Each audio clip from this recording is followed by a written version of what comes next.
Hello, hello. Welcome, welcome. It is 7 p.m., Tuesday, May 27th, on the East Coast, that is. If you're just joining us, which you are because we just started, say hello. Let me know where you're from. And as always, we'll give it a few minutes to get going. Cash, I definitely want to know more about your sizable win. Congratulations. And yep, I'm a big potato head for sure. But fill us in, man.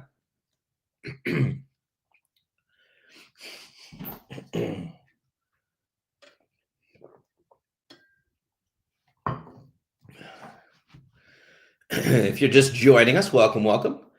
Feel free to say hi in the chat. Let me know where you're from or how you're doing or what's going on. Clearly, Cash listed his favorite ice cream, Mr. Whippy 99. And we'll get started in a couple minutes. I might sound a little stopped up. I'm getting over being sick, which was super fun. Much better now. So, yeah, good times. England. Oh, Cash. No. Tell me more about what you wrote up top. For real?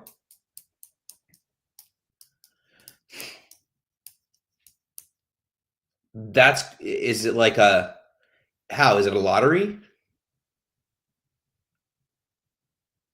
I'm feeling the same way. I mean, you called it though. Look at your screen name. That's absolutely amazing. I could not be happier for you. I'm also going to send you my PayPal for all the support you've been getting over the last couple of years. I'll only ask for a mere 10%. A lot of hot picks jackpot. Interesting. Hi, Miriam. Thank you. Tax-free is really crazy. Wow. Man, congratulations. That's incredible. Yeah, you're right. That is life-changing for sure. What is that in US? Like, let's see, 350 pounds. Let's see here. Wow, almost 500,000. That's crazy. Congratulations. And hello, Terry from Bristol. If you're just joining us, welcome. Cash and I are just discussing his lottery win, which he put in the comments. So I'm not divulging anything, at least I don't think, because he wouldn't have written it in the comments. So we'll talk about that in a minute. But if you're just joining us, say hi and let me know where you're from, and we'll get started in just a couple here. Hey, Robert Spence in the house. Right, Robert? That's crazy. 450,000. It's a lot of therapy. And his name is Cat. I mean, you called it. Well, I'm going to change my screen name right now to Gold Bars. All right, let's get started and then we'll jump in. So for those of you that don't know me, my name is Ethan Smith. This is Community Conversation. It's intended to is not obscene amount, so fine. Just timing is immense. It's a nice chunk for sure. Anyway, this community conversation is intended to serve as educational content and is not intended to replace therapy. For treatment-related questions, please be sure to work with your local provider or contact a local clinician. The IOCDF is not a crisis hotline. If you're in crisis or ever feeling suicidal or unsafe, please go to the local emergency room, call 911 or the 988 suicide lifeline by dialing 988. As always, we're going to create a safe space and be kind and respectful to others. At the end of the day, we are all here to support one another. And note, this is being broadcast on all or on lots or on several social media channels. So keep that in mind as we talk about our deepest and darkest. I was rereading Cash's comment and thought it was 350 until I heard and said, I did the same thing. Yeah. I thought he wrote $350 and I was like, that's awesome. Congrats. And then I saw the K and I was like, oh, he won $500,000. Holy moly. Yeah, we're all in shock, Cash. I don't even want to talk about anything else. That is so wait, okay. Before we dive in, hopefully nobody here minds. So, okay, it was a lotto. Was it like, was it a scratcher or did you like pick numbers and they drew them fill us in, give us some deets, because you can't just like be like, hey, what's up? Won 500K. Okay, anyway, let's talk about OCD. Hi, Sarah from France. It's so great to have you here.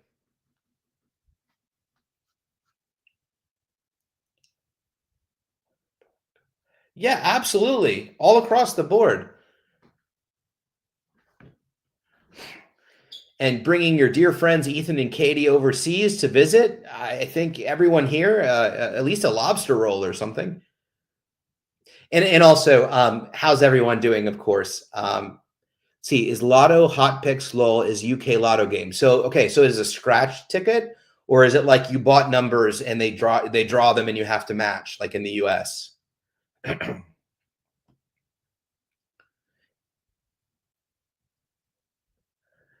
And also, yeah, hey, wow, Jesse. Look who it is. Good to see you, Jess. Right, eh? Yeah, he would I think 500K in LA covers what? Gas maybe for a couple days. I was there last week and gas was like 550 and I was like, "Oh my gosh, that was awful." No kind of sub game matched 5 of 5. Okay. Okay. Listen, that is awesome. Could not be happier for you, Cash. That's amazing. Absolutely incredible. So use it in good fortune and health and and all the things. So congratulations. That is amazing. Wow, I'm kind of blown. Robert Spence is blown, but I think you're hearing from all of us that we cannot be happier for you. That is massive. So yeah, congratulations. Could not have happened to a more annoying person with all the love in the world. I'm a chartered surveyor, but health wise for a year. Okay.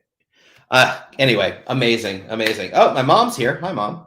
We were just talking about Cash is in the UK, and he won close to $500,000 in the lottery. So he was just talking about bringing all of us here over to visit and put us up at the a nice hotel. It's gonna be a lot of fun. All right, so let's get started. How's everyone doing? It's been a minute since I've been on. It's been at least a month. So fill me in. How's everyone doing? How's everyone feeling? What's the latest and greatest? I think Cash is feeling pretty positive today.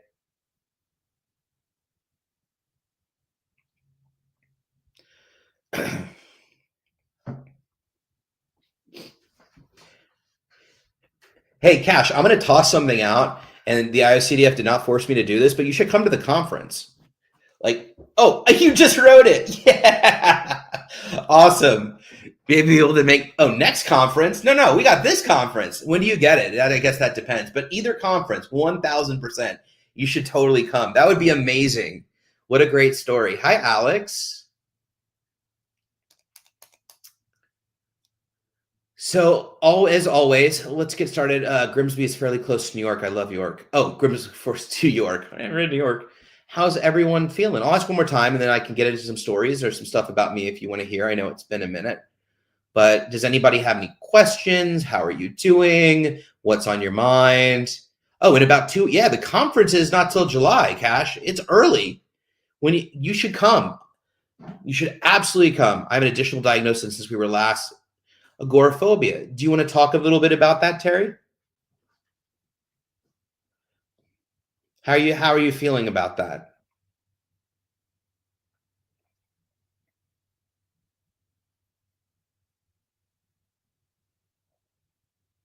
Yeah, LA is a special place. Like I said, I was there for 9 days last week. I was sick the entire time, missed everything I went out for, and just stuck in my hotel room, which was super fun and a wonderful exposure. It's always fun to go to therapy, which I went to today. And I told my therapist all about it, and to which she said, "What a great exposure! I could not have planned that better." And you just love to hear how, like, somehow your own misfortune is a wonderful opportunity, which we know.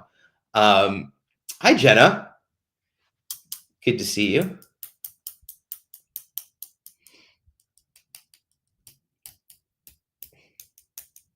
And like I said, if you're just joining, I apologize if I sound a little stopped up. I might mute myself, and clear my throat.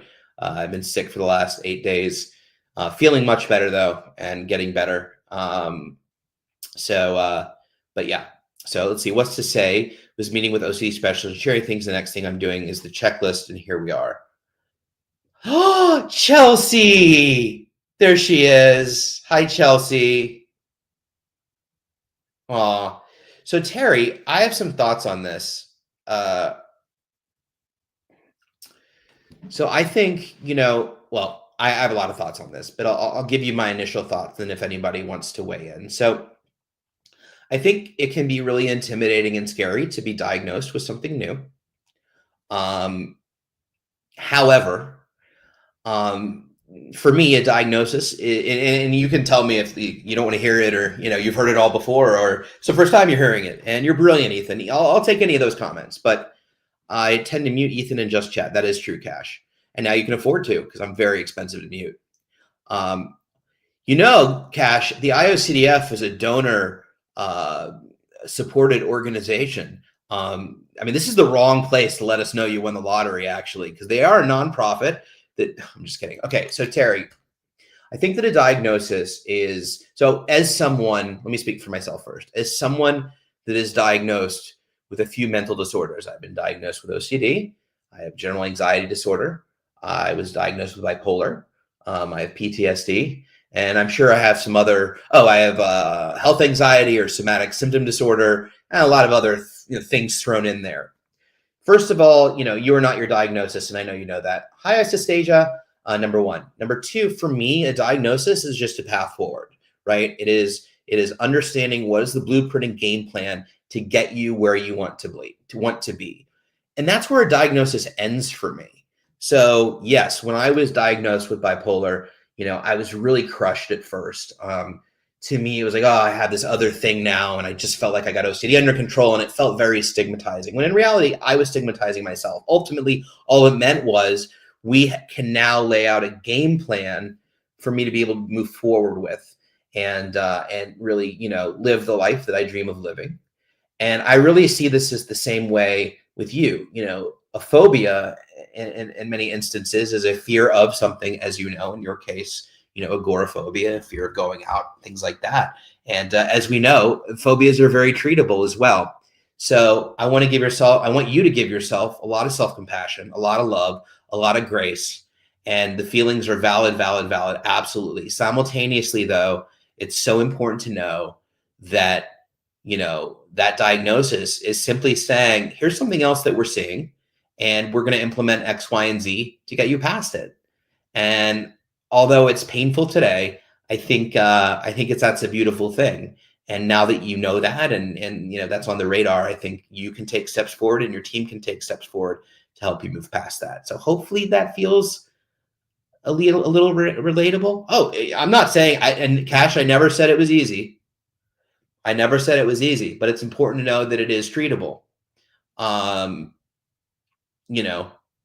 So yeah, and that's great. Terry wrote, I've been given the workbook, and we've started going through that. I have PTSD and major depression as well. Absolutely. I relate. But it sucks. It absolutely sucks to hear, there's something else on my plate, 100%. But, regardless of what it is, regardless of what it is, every one of us in this room, we all have OCD, I think. Hi, Sally. We have a whole UK contingency. And if you're wondering who won the lottery on Saturday, the hot pick lotto, meet Cash in the room also. And then ask him if you can borrow some money. Not cool, but it's fun to say because he gives me crap. I think everyone here obviously has OCD, and we have a lot of other diagnoses as well. And that ranges from psychiatric diagnoses to physical diagnoses and disorders and diseases, right? So we all have that in common. But the reality is we're all here looking for the same thing. We all want to live a big, beautiful life that we deserve. And that is our goal, ultimately. We all share the same goal. And and so our paths may be different or similar. We're all here. So our paths are similar in some ways. But ultimately, it's how do we get to that? Whether it's bipolar, whether it's OCD, whether it's depression, whether it's schizophrenia, whether it's, the goal is to live a productive, full life.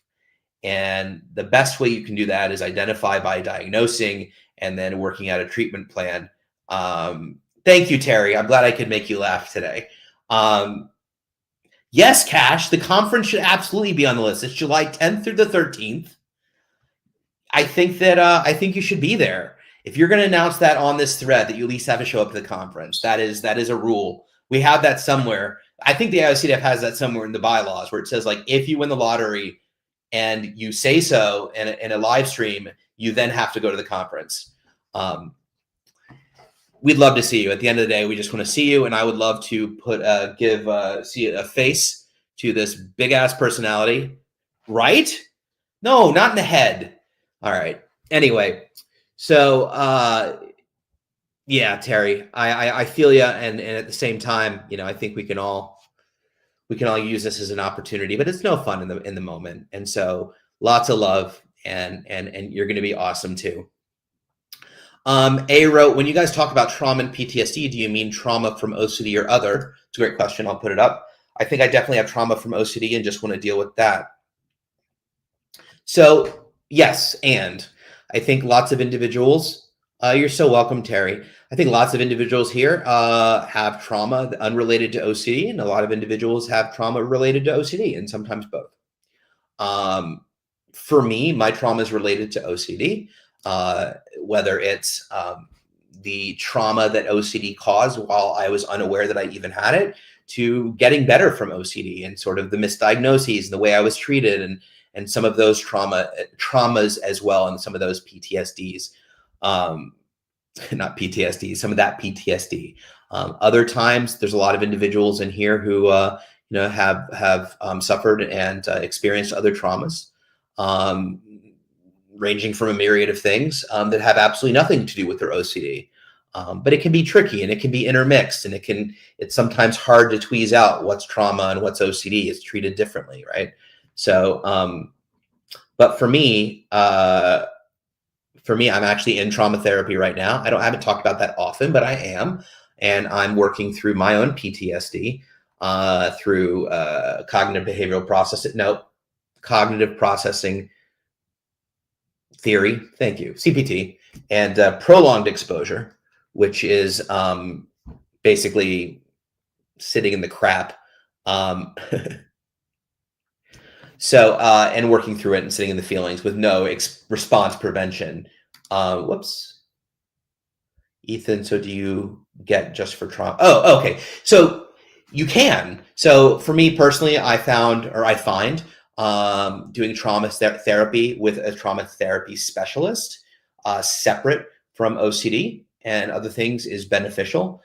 Sometimes they can do it in conjunction. There are overlapping therapies as well that are engaged in. In the past, when I've dealt with trauma, I worked with my OCD therapist. I'm not in active OCD therapy. Of course, we do talk about it, things like that, but I'm not engaged in active OCD therapy. So I'm very much concentrating on it with a therapist that works primarily on trauma.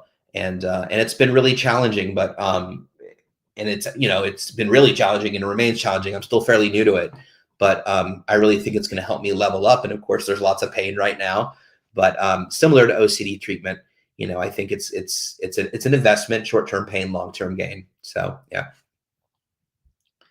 get therapy. Yeah, for sure. And yeah, there are experts that specialize in trauma therapy, and there are very specific modalities of treatment to treat trauma therapy. Anything from what I said, prolonged exposure, CPT, cognitive processing theory, to EMDR. And similar to OCD, some things work, some modalities of treatment work better than others. So, but yeah. So anxiety, let's see, Jenna wrote, anxiety is the worst. Every day is a different story. Some days I'm happy, some days I'm not. I'm sure lots of people feel that way too. That's a great observation. I'm going to come right back to you, Jenna. I just want to wrap out here with A. Yeah, I think sometimes it's important to work on both. Sometimes you need to work on one before the other, and that's really for, a professional and an expert to decide. But sometimes it's very hard to work on the OCD because the trauma is getting in the way, right? And sometimes it's hard to work on the trauma because the OCD is getting in the way. And sometimes you do need to be working on both. And in many cases, they're not mutually exclusive. It just kind of depends where you are in your own processes and therapies and what's OCD and what isn't OCD, because it's even that sometimes really hard to untweeze. But yeah, I think that is completely valid. And as you dive deeper into that, I think you'll get more understanding about whether that's a good thing for you or if there's one over the other, that you should focus on more. But yeah, definitely. Perfect. Back up to Jenna. So here's, so anxiety is the worst every day. It's a different story. Some days I'm happy, some days I'm not. So this is interesting. When I was growing up and I knew something was up, but I wasn't sure what, I used to hate to make plans, and I hated to make plans. Sorry, I'm just starring something. I hate to make plans because my feelings were, well, I don't know what I'm going to be like that day. What if I wake up and I'm really anxious and I can't function? Or what if I wake up and I feel great and I can conquer the day? And it felt very much out of my control and very much just a crapshoot. It was going to be completely random and I wouldn't know what it was. And how can I responsibly make commitments and agreements and responsibilities to people when I didn't know how I was going to feel? And so I don't know if you all relate to this in some way, but for me, as you wrote, right? Some days you're happy and some days you're not, and it sucks, right? I think what's important here to note, and the really important lesson here is that, we can't control when anxiety is going to pop up. We can't control how we're going to feel mentally from one day to the next, but we can control how we respond to that. And that therein lies the consistency and the ability to live up to responsibilities and agreements and commitments and things like that. So, if I wake up and I feel great, what a beautiful thing. What a win. And you eventually do get more good days than bad, for sure. And if I wake up feeling like crap, that does suck for sure. But simultaneously, I know that I can take that with me and still do what I need to do, my value-driven behaviors, in spite of that crap. And I think that's a superpower. I think that we all have that superpower, but I think that's the thing that keeps us from being, for lack of a better word, a victim to our own anxiety and OCD. Because we can't control how we feel, but we can control how we respond to how we feel. We can control whether we do things or not do things. So, I was, and I'll kind of segue into my own story. The last time I was in Los Angeles, before this last trip, was March of 2024. And while I was there, I ended up in the ER and lots of dramatic shit, and I was okay, but they found a mass in my stomach, and it was this kind of really traumatic experience. So I had to go back out to shoot commercials, and I was really uncomfortable going. But, I knew that I could bring that fear and discomfort with me and still move forward in a value-driven way. And so I did. I went to Los Angeles. Now, while I was there, I got sick. Well, that sucks because I was sick the last time I was there. This time I had a flu or a cold or whatever. It wasn't COVID. And it was my first time not wearing a mask on an airplane in 4 years. So maybe that had something to do with it. Regardless, I was stuck in my hotel room for 5 days, missed the entire shoot. My team was amazing and directed and did everything they needed to do. And I was kind of on the phone, overseeing and simultaneously trying to get rest. And it was really triggering to be like, again, kind of in LA, sick, but also simultaneously, what a wonderful opportunity to just do the best I can and sit with the discomfort and, try not to let magical thinking get away with telling me, oh, it's LA, it's tainted, it's cursed, you can't come, and so ultimately, despite having a terrible time, I came away feeling a bit stronger for it, right? Because I went and I had some crap happen that I didn't want to happen. Who wants to be sick when they have a lot of stuff to do and they're excited about it? More importantly, who wants to go out again and have another thing happen or whatever, but that's life. And I can recognize that for what it is. And that's okay. So, I think that's the power in treatment and therapy and understanding anxiety and OCD is that, just because we feel a certain way doesn't mean we have to act that way. And that's a hard lesson. And that's really tricky because it's really hard to act the opposite of how you feel. It's much easier to do how you feel. If you feel like napping, you take a nap. If you feel like playing, you go play, right? When you feel like taking a nap, it's much harder to go out and do something. But you can. So I love that. La la la. Beth wrote, you agreed that trauma can cause OCD. I asked you this years ago. All of my OCD started a few weeks or months after I got hit on the head when I was 11. I put 2 and 2 together, so I'm blaming it on that. The timing makes me believe that. Yeah, I mean, in short, Beth, I obviously can't speak for certain that's the trauma that may or may not have, cause is a tough word. So the belief is that certain people are predisposed to OCD, and it can lie there sort of in a dormant state. And traumas or major life events can then wake that up and engage that. So whether that's what happened to you, whether it's a car accident, death in the family, divorce, or milestones, puberty, going to college, graduation, giving birth to a child, becoming a parent, right?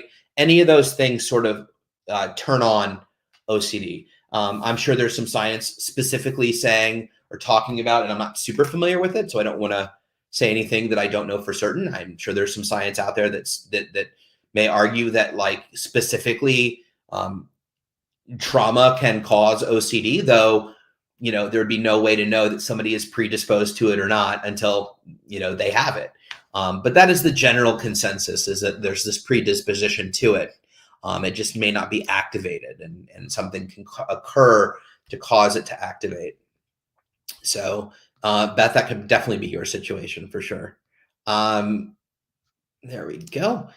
I have OCD since I was, hi Luann, I have OCD since I was 15. Now I'm 64. My life has been hell. I had OCD before they knew what it was. I wasn't diagnosed when I was in my early, I'm so sorry, Luann. Yeah, that's so tough. I'm glad you're here though. And I hope that you are accessing treatment and care and have been to the website and you're able to move forward in a fulfilling way. It's really hard, and I want you to know that you're not alone at all. I think that it's easy I know for me, right? I looked at people that were in their 20s getting help and be like, well, great, I missed that whole period of time. You are, and I don't know when you were diagnosed. I wasn't diagnosed when I was in my early 20s. Maybe you meant I was diagnosed, but either way, I've met people in their 90s that were just newly diagnosed and got into treatment. While we can't go backwards, and that's really hard to look at sort of the aftermath that OCD has left in its wake. I hope you know that there is a beautiful life still ahead, and I'd hope that you go after it. And we're here to support in any way that we can.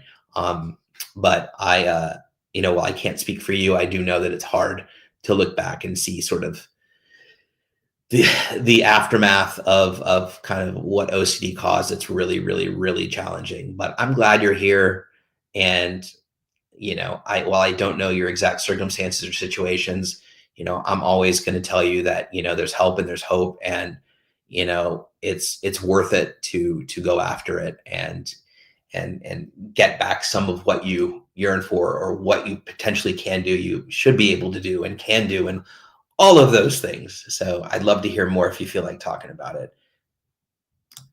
Here we go. Luann, I diagnosed myself in the 80s watching the Oprah Winfrey talk show. She had on a guest that had OCD, and I could identify with her thoughts and actions. Yeah. No, you're definitely not alone. Words are helpful sometimes. You're definitely not alone, Luann, at all, in having gone so long without a diagnosis. And I'm so sorry. I hate it. I hate hearing that. The good news is, as we continue to advocate, people are getting diagnosed younger and younger and getting treatment and help younger and younger. And hopefully, our stories will be fewer and fewer until, the story is, yeah, I got diagnosed with OCD last week and now I'm on treatment. That would be great. Love to hear that. That would be fantastic. And yes, you are accurate. It is hard enough to afford one therapist or any therapist. Insurance isn't covered many times, and depending if you're in the States or not in the States, it makes it even harder. Um, I also agree, Cash. Money should not be the answer. And yet, there's it is what it is. But that's why we're working so hard. The IOCDF is working so hard to, address it at the legislative level. I'm all right. I'm here. I'm good at the at the legislative level, and hopefully a combination of talking to legislatures and Congress and working with insurance companies and all of the things that we can find win-win solutions for therapists, for clinicians, for individuals with OCD, for insurance companies. So, everybody can make a living and also individuals can get the help that they need. And, as we know, the healthcare system, wherever you are probably is, I can only speak for myself in the US, but, it isn't the greatest. And so, all we can do is keep trying. And, yeah, but I agree. People tell me I should fight it, but by the time I found out what I had, my rituals were so ingrained in me. That's true, Luann. But are you currently working with a therapist or a clinician? And or do you know about exposure and response prevention? I hear you, and absolutely. I had a lot of fixed beliefs and really had a hard time engaging in therapy, but simultaneously I did, and I did get better. And it was really, really hard for a lot of reasons. And I'll share my story sometime, and I'm happy to share it with you. But excuse me. But I know it can feel helpless, and I know you can feel like, gosh, it's been so long. And but there's countless stories of individuals in their 50s, 60s, and 70s that have lived with it since childhood and are really living beautiful lives now. And I want to extend that invitation to you and let you know that that also exists for you as well. It may not be an easy path. It may not be a direct path. And we may have to figure out some things and do some work and things like that, but it is possible. And so I don't want you to, if you're going to be in my live stream, you're not going to sit here thinking that like it's too late for me, because it is not. Agreed. Oh my. Let's see here. You should have gone to the Cecil Hotel to add even more curse vibes, even more Cecil Hotel? Is that in LA? I stayed at the Garland and I thought it was creepy. It's a cool hotel, but it's like mid-century modern Brady Bunch 1960s vibes, and I just didn't find it that relaxing. But to each his own. Some people thought, I mean, it was cool. They were really nice there. So no diss on the hotel. We love the people. It was clean. It was lovely. It just wasn't my vibe. I don't even know if I have a vibe, but Cash, come on, man.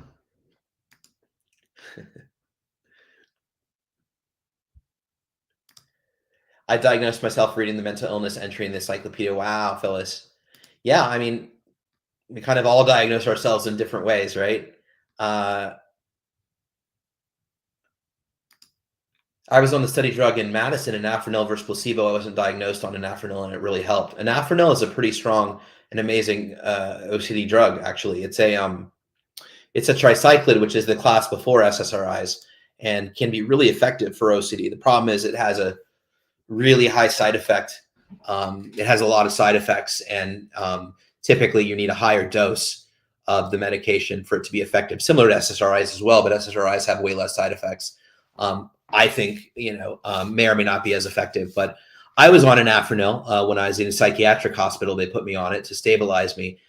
Within 2 or 3 days, my OCD thoughts, my racing thoughts almost stopped completely. Unfortunately, so did my ability to pee. So I begged my doctor to figure out a way to help me pee so I could stay on the medication. I was willing to give it up. I'll never pee again as long as I don't have to have these thoughts. He wasn't as willing to be collaborative with me as I was with him. So he got me off the medication, which was completely devastating because I'd never experienced something like that. And, but yes, absolutely.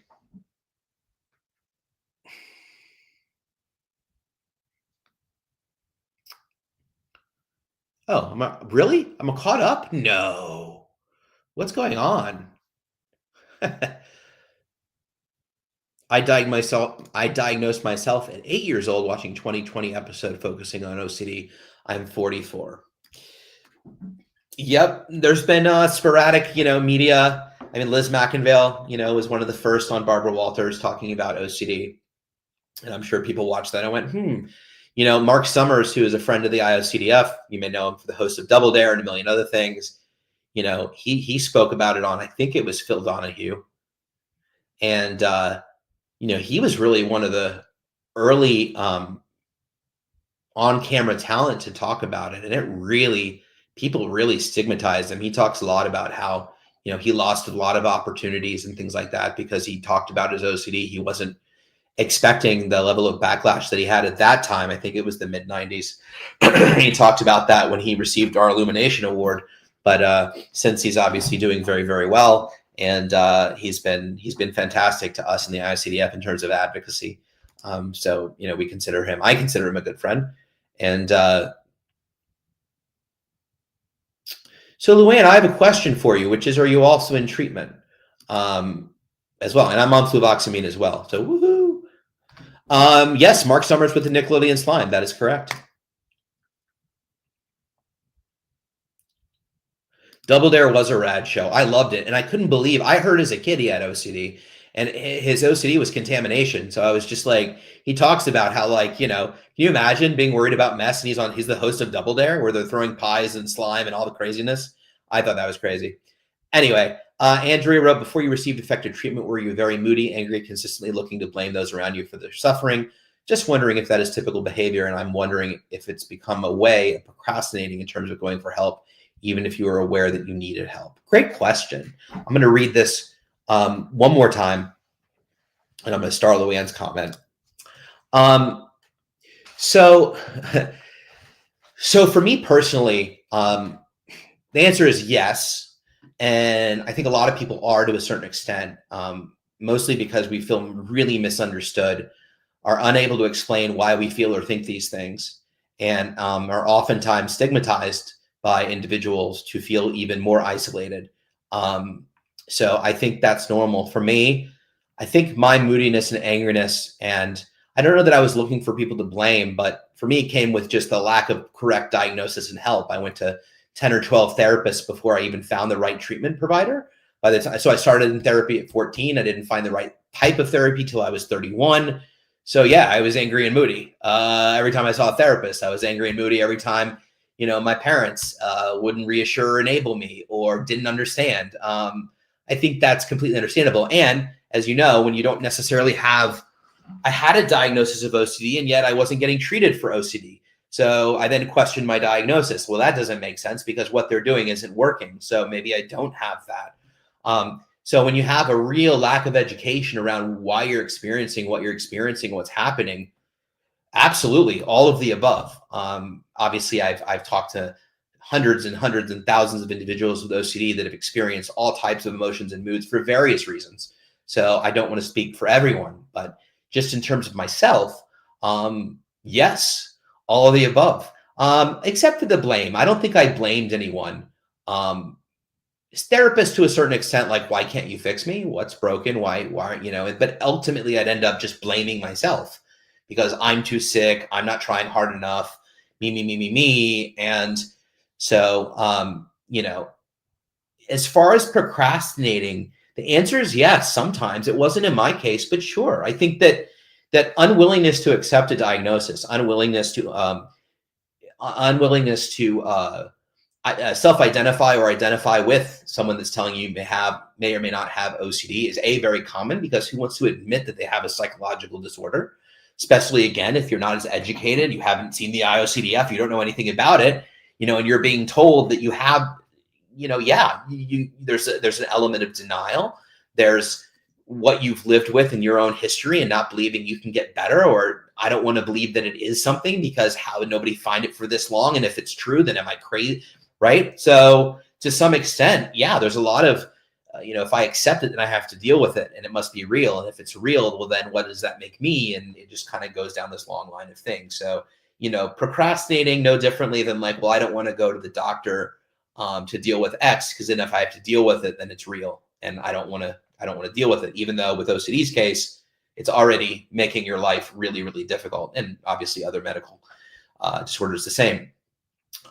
So for a lot of teenagers and kiddos and even young adults, it's definitely a way to procrastinate those type of emotions and moods. And it's not out of malice; it's out of frustration. It's out of wanting to be, it's lack of a better word, normal, right? It's like if I'm in college, and OCD is interfering with college, and I'm diagnosed. Well, I just want to go to school. I just want to do this thing that I've dreamed of doing. I just want to hang out with my friends. I don't want to have to concentrate on that, because that takes away from the thing that I want to do, without realizing that OCD is already taking away everything that I want to do. But at that moment, usually the diagnosis can come during a period of time where you're functioning enough. You're just not functioning fully, right? And so because of that, you can oftentimes convince yourself, I'm good. Yeah, that's nice. Okay, I do a couple of those things, but it's not enough for me to even focus on it. Whatever, that's you, that's not me, and all of the above, right? But in reality, it's probably way worse. We don't realize how much it's taking away from us, and so forth and so on. So that's how I've seen it impact other people. That's how I've seen it impact me in terms of being moody and angry and so forth. So hopefully that was helpful. So yes, all the above. Luann, I see a psychiatrist. So I would encourage you, and I don't know if you have. I know there's a financial barrier a lot of times, but medication is one component to I just saw. I hate when the comments adjust and I lose my place. I apologize. Okay, so there you are, Luann. And I see you actually added. We don't have many OCD therapists in my area. I was diagnosed in my 20s. So Luann, what I'll say is I think that medication is one part of it. Combination of medication and therapy is oftentimes considered the best, though not always necessary. Sometimes medication is fine. Sometimes therapy is fine. What I will tell you, though, is thanks to COVID, most, if not all therapists will do virtual therapy and teletherapy. So it is no longer as important to be near a major city or whatever.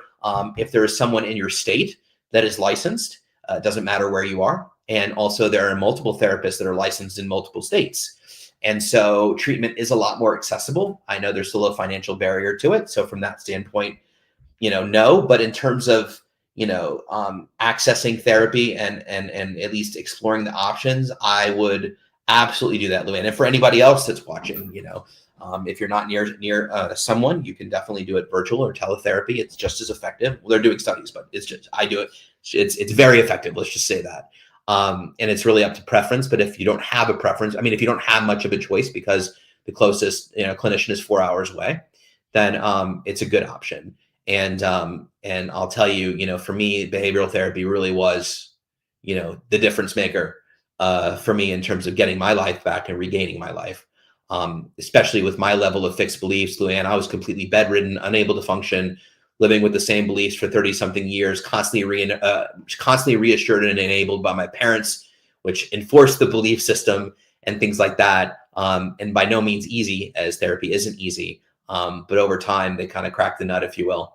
I'm not calling myself a nut. That would be stigmatizing. It was just a figure of speech. So I would look into it. The IOCDF has a great resource directory.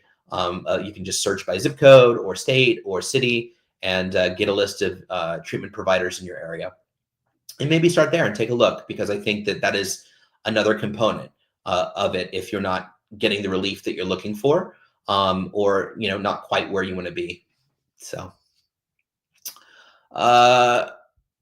yes. Does anyone remember a book in the 1980s titled Boy Who Couldn't Stop Washing? It was by Judith Rapport. Explained OCD and brain stress saved my life. It was one of the first, and it's a great book, Phyllis. 100%. Yeah, a lot of people first read that book and went, wait a minute, this sounds familiar. Yeah, exactly. Anos. Absolutely. I was an 80s baby. I don't remember anything. First memories were that. I feel like 70s might say that. I was born in 78. I'm 47. I don't consider myself a 70s baby. I guess an 80s baby, but I don't remember much from the 80s either. Yeah, you're right.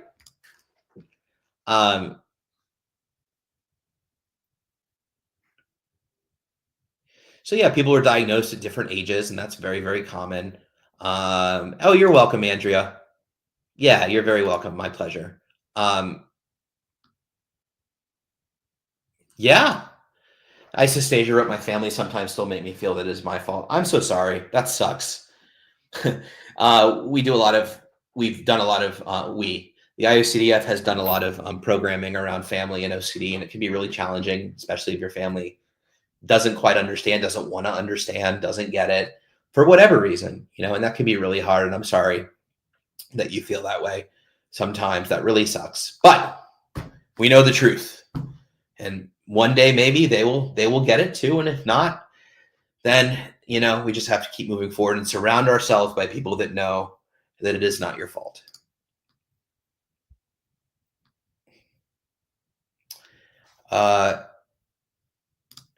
If I can get to the conference, can I tell my story? You can to the individuals that are also in the hallway. Unfortunately, all of the presentations have been selected for this year. And I think they already had submissions for the virtual conference. I'm not sure, but you can absolutely submit next year for sure. And in the meantime, I have a feeling that a lot of people would want to hear your story just as they meander the hallways and walk through. So I think you should come.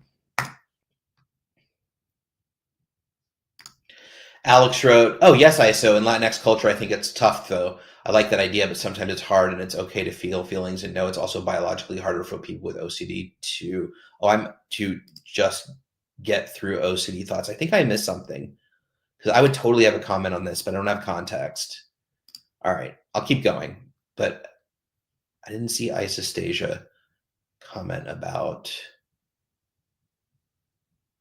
All right, anyway, but thank you for that. Alex in the house. Yes, generational too. Parents and grandparents probably didn't know. Absolutely. I guarantee you. It is generational. It is, we've talked, a number of times. You bring up Latinx, exactly. Yeah, there you go. Isostasia. They think it's something I can easily control. Yeah, it's a choice. Or you're just being weak. I think that, so we talked about, yes, generational, also, ethnicity and the way various ethnicities are raised, religion, nurture plays a large role in accepting mental health and mental illness issues. That's why Katie obviously does so much work with religion and religious scrupulosity and OCD, whether you grew up in a church that doesn't recognize mental illness, or something else, or certain types of parents, certain parents with different cultures, right? They just weren't raised that way. It's seen as a weakness, and so forth. And obviously, as we move around to different countries and cultures and things like that, it gets even more stigmatizing and more stigmatizing. I met a girl in Africa, in South Congo, that I met her online, but she had told me that she had told the healthcare provider in her village that she had OCD and some of her thoughts, and they instructed her never to mention it again, because if they did, they would burn her as a witch, which completely blew my mind. This was like 5 or 6 years ago, and I'll never forget the conversation. And the fact that that still existed, I felt so small that I didn't even realize that level of stigma in my head, that doesn't exist anymore. That was really a stark, rude awakening for me. And that's a great idea, Beth. And that's the other thing that we talk about is, sometimes we can sit down with family members and show them, I like showing them media. I talk about that. Beth knows that I talk about that all the time, but, whether it's a live stream or a video about OCD, or education or family dynamics or anything like that, it can be really helpful. And doing it a period of time when you're calm, mom or dad or whoever it is, listen, I know in the past you felt this way. It would mean a lot to me. I just want to give you a little education. I want to show you a little bit about what I go through. Take it for what you will, but I would love for you to watch this, and that can be really helpful. Also, articles, sometimes if there's celebrities or other things that are talking about it, that oh, well, this must be a thing. And then there's some people that just don't. I remember there was a woman in my life that is no longer in my life, that I was very close to, while I was going through, well, in my 20s, let's say, it was in my 20s, that I was very close to. And this woman very much brutally stigmatized me around my OCD. And I had the diagnosis. I didn't have the proper treatment.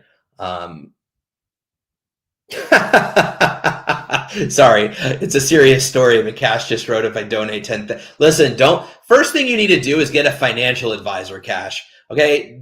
Do not accept this money without having somebody to help you manage it. I appreciate where your head is at. That's hilarious. Simultaneously, I'm now slightly worried about you.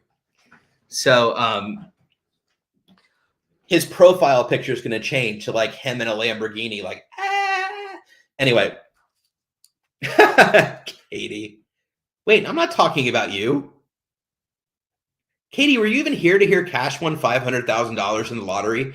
Anyway, she'll marinate on that a second.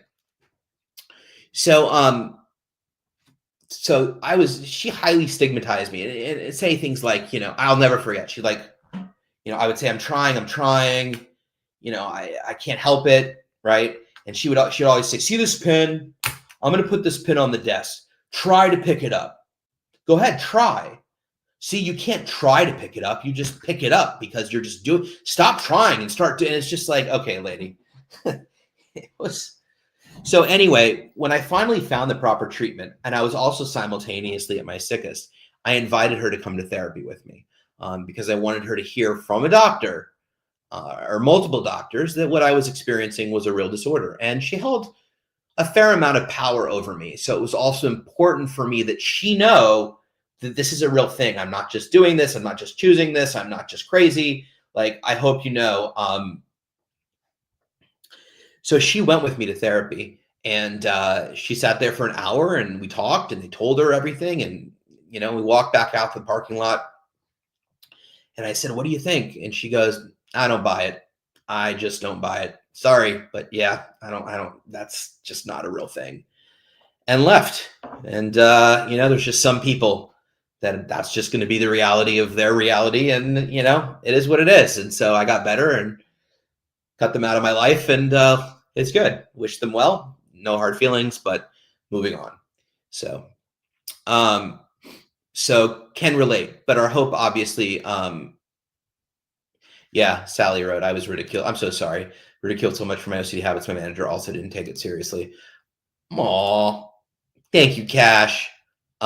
Nikki Bradley's in the house. Okay. And that may be, that may be. Absolutely. That's just, old dog, new tricks. It's really challenging. And I think that it's hard. I have very supportive parents, and I know individuals that don't have very supportive parents, and I feel very blessed. Simultaneously, my heart aches for individuals that don't. That's really challenging. And you hope one day that they'll get it, and maybe they will, maybe they won't. But I know that it's not easy. And you're right. I think that maybe we can give them a little grace because it is generational, and maybe they just can't help it. I don't know your exact situation, Isostasia. Maybe they're not tolerant or patient, but they still show you lots of love and all of the above. And just, when it comes to that, they're just, whatever. But I'm sorry you go through that. And to anybody on this live stream, that whose family or people that are close to them that that you desperately want to understand and get it, and they don't. It's really, really hard. And I'm sorry for that. I think that I think it's very easy for someone to say, like, yeah, well, if they don't get it, then screw them. Who cares? They don't know what they're missing. I mean, it's still family. It's still, right? Still parents. That's something I would actually never say. But that being said, I do think it's important to know that their understanding isn't required for you to live a full life. I think that's an important point. I think that, whether it's parents or grandparents or brother, sister, whoever it is, right? I think that in order for us to be able to live a full life, whether they understand or not doesn't matter. If it's a significant other and it's more ingrained in or you're a minor, that's a little bit of a different story, of course, because there's some control over your lifestyle. But I think that what determines our success, what determines how we move forward, are our choices. And the last thing I would ever want to see is um, somebody feeling like they're being held back because they care so much about what someone else thinks, even if that thing is that person is family. Um, for so long, I lived with the belief that I couldn't live a meaningful life if I didn't have my parents in my life the way that they were when I was really sick with OCD. Um, you know, enabling, reassuring, um, and so forth. Sorry, I forgot to scroll down the chats, and I didn't see. Sally wrote, "My mom always supported me, not necessarily understanding it, but always supported." That's nice. Um, and I really had this belief, and it's not quite the same thing. Cash. Um, it's not exactly the same, but my belief was that if my parents didn't treat me the way they had always treated me, that I had nothing in life, and that there was no reason to live. I needed them to understand who I was, where I was, what I needed, so forth and so on. And I felt like my therapists were really screwing this up, messing up a good thing. It was in um, oh, now my aunt's here. Great. No. Hi, Aunt Loretta. Good to see you. As I talk shit about my mom. No, but it was, freedom comes with the release. Freedom comes with the release of this idea of control, right? Well, we want certainty. We want to control things, and I'll feel better if I have that certainty. But when we release this idea of certainty, this release of control, we feel more in control. When I started to release my expectations of my parents, when I started to release this belief that I had and realize that ultimately I'm responsible for my life. And by the way, Anastasia, I'm not speaking to your situation, it just got me thinking about this. But when I started to realize that like the only one who dictated my full life was me, that's really when freedom set in.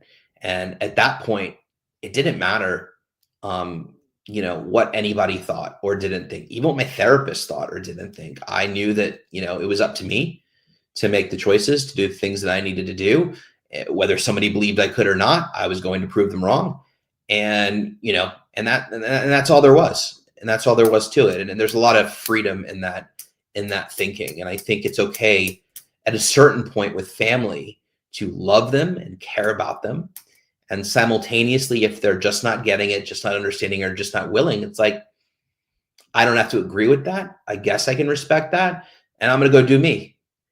And it has no bearing on my level of wellness. What do I achieve, so forth and so on. And I think that's a healthy place to be. So I find that helpful. And again, releasing that sort of responsibility, that it is your responsibility to make sure someone understands, and that it's important that they do. It is important that they do to a certain extent, for sure. But there is a point at which it's enough and it's time to focus on you.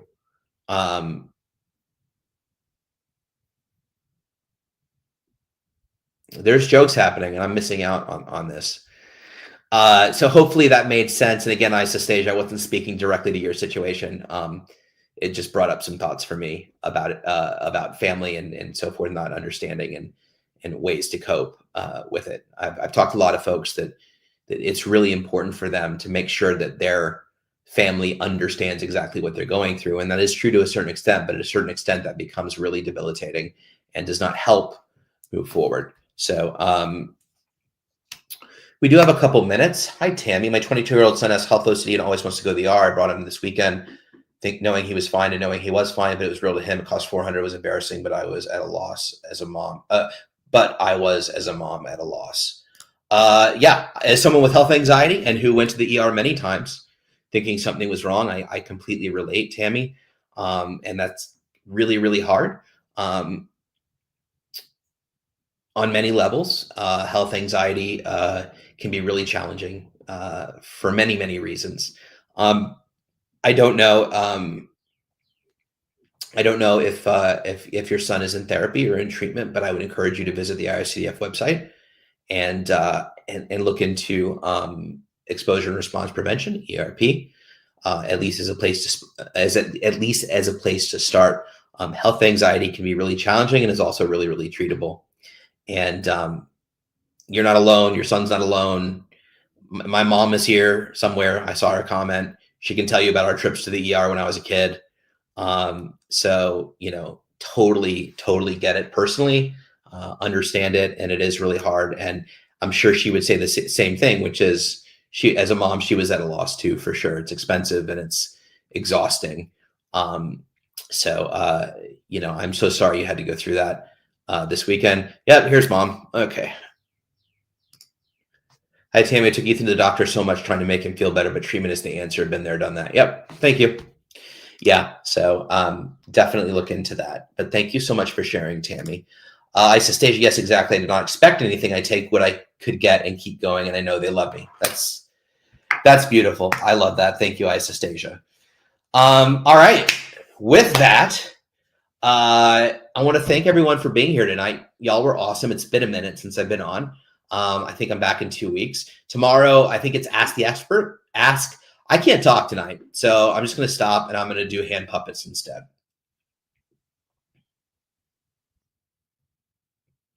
People are like, what?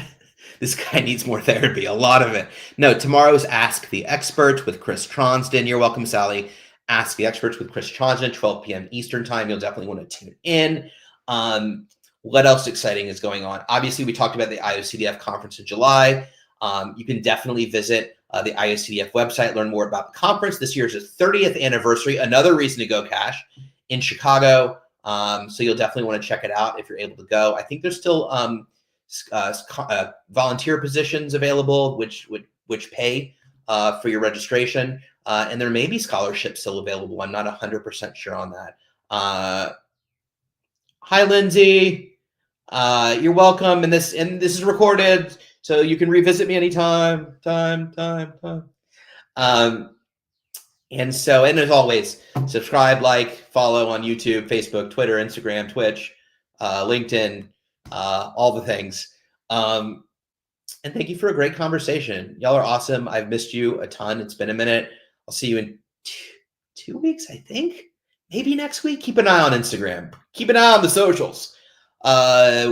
With that, thanks for being awesome advocates.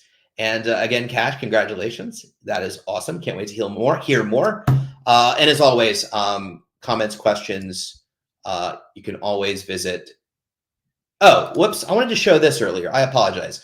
For those of you that I talked about going to the IOCDF, I didn't realize there was a banner right there for it. Going to the IOCDF looking for treatment. If you go to iocdf.org /find-help, that will take you to their resource directory where you can search clinicians and otherwise by zip code, address, phone number, all kinds of things. Not phone number, but you get what I'm saying. I was actually looking for the website. But anyway, if you have questions or comments, you can feel free to email the IOCDF. Here, I'll just type it here, info@iocdf.org. Can't spell either. Can't talk, can't spell. Killing it tonight. There you go. All right. And with that, have a wonderful evening. If it's evening your time, for those of you that are in Europe and the UK, thank you for tuning in late. For those of you that are anywhere else, thank you for being here. Stay safe, stay vigilant, feel the feels. Don't let OCD off the hook. And I'll see you in a couple of weeks. Thank you, everyone. Have a great night. And now I have to find the thing that I can never find that I just found. Good night.